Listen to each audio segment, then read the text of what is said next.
Hello friends, welcome back to our YouTube channel Ruhi classes. आज का जो हमारा टॉपिक है वो है आयकर विधि से, जिसमें कि हम पढ़ने वाले हैं आयकर क्या है, इसके उद्देश्य और विशेषता बताइए। ओके, हाँ तो फ्रेंड्स, जैसा कि आप जानते हैं हमारा जो टॉपिक है वो है आयकर।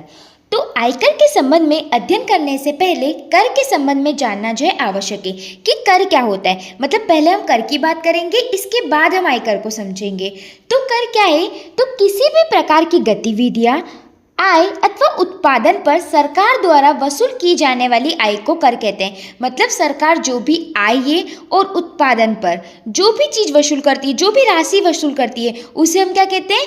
कर कहते हैं। ओके, अब यहाँ पर कर जो है दो प्रकार के होते हैं, प्रत्यक्ष कर अथवा अप्रत्यक्ष कर।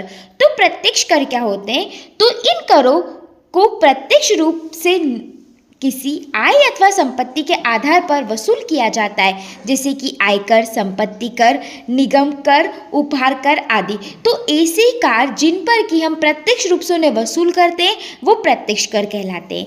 अब हम बात करते हैं अप्रत्यक्ष कर क्या होते हैं।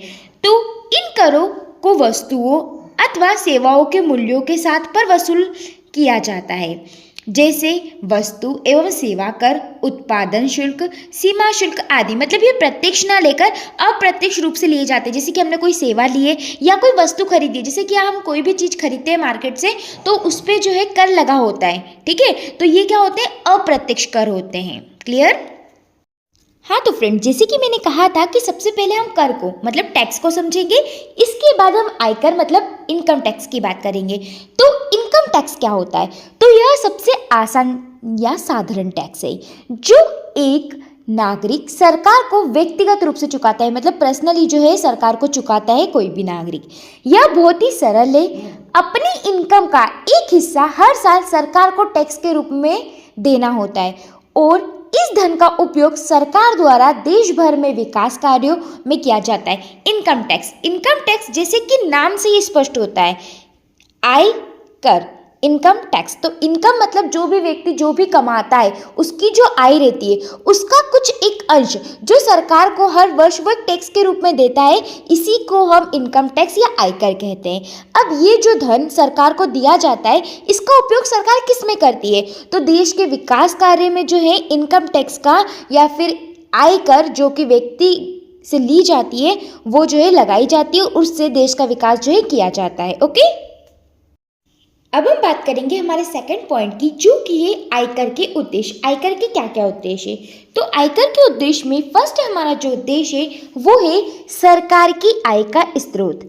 तो किसी भी देश में उसके व्ययों की पूर्ति, मतलब जो भी खर्चे होती हैं उनकी पूर्ति के लिए, लोक कल्याण के कार्यों के लिए तथा राष्ट्रीय सुरक्षा के लिए बृहत मात्रा में धन की आवश्यकता होती है। मतलब अगर हमें व्ययों की पूर्ति करना है, जो भी खर्चे उनकी पूर्ति करना है, या मतलब लोगों के कल्याण के लिए कुछ काम करना है, या राष्ट्र की सुरक्षा करना है, रक्षा करना है, तो इसके लिए बृहत मतलब बड़ी मात्रा में क्या होती है? हमें धन की आवश्यकता होती है।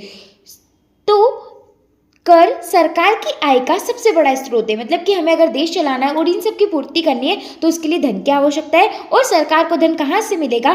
तो आय जो है सबसे महत्वपूर्ण या बड़ा स्रोत जो है माना जाता है। क्लियर? सेकंड हमारा उद्देश्य है राष्ट्रीय लक्ष्यों की प्राप्ति।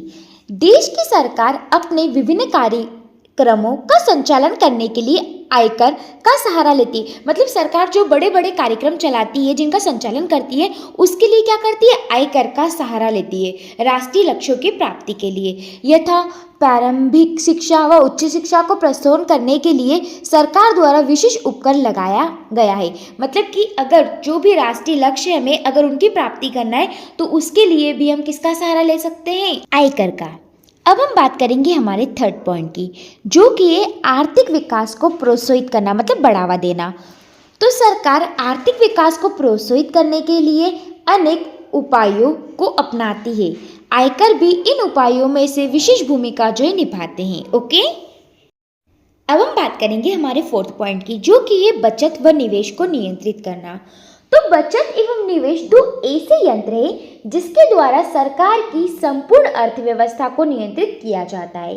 सरकार अपनी आयकर नीति के द्वारा इन यंत्रों को इस प्रकार संचालित करती है, मतलब इस प्रकार चलाती है कि उससे व्यक्तिगत बचत, मतलब हम बचत करें, इसको प्रोत्साहित करने तथा उसे सुनियोजित स्थान पर निवेशित करने में सफलता प्राप्त हो। मतलब हम जो है व्यक्ति जो है, जो भी बचत को जो है यहाँ पर प्रोत्साहित किया जाता है कि वो जो भी बचत करे उसको वो अच्छी जगह जो है निवेश कर पाए, इसमें उसे सफलता प्राप्त हो। ओके, तो इस प्रकार बचत व निवेश को जो है नियंत्रित किया जाता है। क्लियर। अगला फिफ्थ हमारा पॉइंट है घरेलू उद्योगों को प्रोत्साहन। तो सरकार जिन उद्योगों को प्रोत्साहन देना चाहती है उन पर आयकर के अंतर्गत विशेष रियायतें उपलब्ध कराती है, मतलब विशेष उन्हें छूट देती है, रियायतें मतलब छूट देती है। कुछ क्षेत्रों में उपभोक्ताओं को भी आकर्षित करने हेतु आयकर का प्रयोग जो है किया जाता है। ओके, अगला सिक्स हमारा पॉइंट है सामाजिक विषमताओं को कम करना। भारत में आयकर की दर प्रगति मानी रखी गई है। इस व्यवस्था में धनवान को अधिक कर चुकाना पड़ता है, मतलब जो अमीर लोग हैं उन्हें अधिक जो है कर चुकाना पड़ता है तथा कम धनवानों को अपेक्षित कम कर जो है चुकाना पड़ता है। निर्धन वर्ग की अगर हम बात करें, गरीब लोगों की, तो उनको कर से जो है मुक्त रखा गया है। अर्जित आयकर का प्रयोग, मतलब जो भी आय अर्जित की जाती है कर के रूप में, उसका प्रयोग जो है निर्धन वर्ग के लिए सुविधा उपलब्ध कराने के लिए किया जाता है। मतलब हमने जो कर किसी से भी वसूल किया है, अर्जित किया है, प्राप्त किया है, तो उसका प्रयोग हम किस में करेंगे? जो भी गरीब लोग हैं, निर्धन वर्ग है, उनको सुविधा उपलब्ध कराने में। आयकर का क्रम, मतलब आयकर का क्रम किस प्रकार है? तो अमीरों से गरीब की ओर, मतलब अमीरों से लेकर गरीब को देना है, मतलब उसमें लगाना है, उनके लिए सुख सुविधा उपलब्ध कराना है। और सुविधाओं का अगर हम क्रम देखेंगे तो ये गरीबों से अमीरी की ओर जो है रखा जाता है। इससे धनवानों के धन को निर्धन वर्ग से जोड़कर सामाजिक विषमताओं को कम किया जाता है। मतलब धनवान जो लोग हैं जिनसे कि हम आयकर वसूलते हैं, उन्हीं पैसों को हम किस में लगाते हैं? निर्धन वर्ग के विकास में या फिर उनकी सहायता के लिए उपयोग करते हैं। तो इससे क्या होता है? सामाजिक विषमता को जो है कम किया जाता है। क्लियर। अगला हमारा पॉइंट है पूंजी निर्माण। आयकर के द्वारा जनता को बचत की अनेक योजना में धन निवेशित करने के लिए प्रोत्साहित करने के लिए किया जाता है। ओके, इसके बाद लास्ट हमारा उद्देश्य है मूल्य स्थिरता। सरकार अर्थव्यवस्था में मूल्यों की स्थिरता लाने के उद्देश्य से भी आयकर को प्रयोग करती है। व्यक्तिगत स्तर पर निवेश, बचत व उपभोग को प्रभावित करने में आयकर की विशेष भूमिका जो होती है। ओके, तो इस प्रकार आयकर के जो भी उद्देश्य थे वो हमारे कंप्लीट होते हैं। अब हम बात करेंगे कर की विशेषताओं के बारे में। तो इसमें फर्स्ट हमारा पॉइंट है अनिवार्य अंशदाय। तो कर सरकार को दिया जाने वाला अनिवार्य अंशदान है। कर का भुगतान न करने पर व्यक्ति को क्या दी जाती है? सजा दी जाती है। कोई भी व्यक्ति इस आधार पर कि उसे वोट देने का अधिकार नहीं है तथा राज्य से कोई भी लाभ प्राप्त नहीं है, सरकार को कर देने से मना नहीं कर सकता। एक व्यक्तिगत कर से तब तक बच सकता है जब तक कि वह वस्तु का उपयोग न करने के उद्देश्य से उसे क्रय न करे जिस पर वह लगाया जाता है। जैसे कि मैंने बताया कि कर दो प्रकार के होते हैं, प्रत्यक्ष व अप्रत्यक्ष। तो कोई कर तो ऐसा रहता है जो अप्रत्यक्ष रूप से लगता है। तो अगर हम बचना चाहें तो कब तक बच सकते हैं? जब तक कि हम उसे खरीदे ना। ओके, सेकेंड हमारा पॉइंट है करों से प्राप्त आय सबके हित में व्यय की जाती है।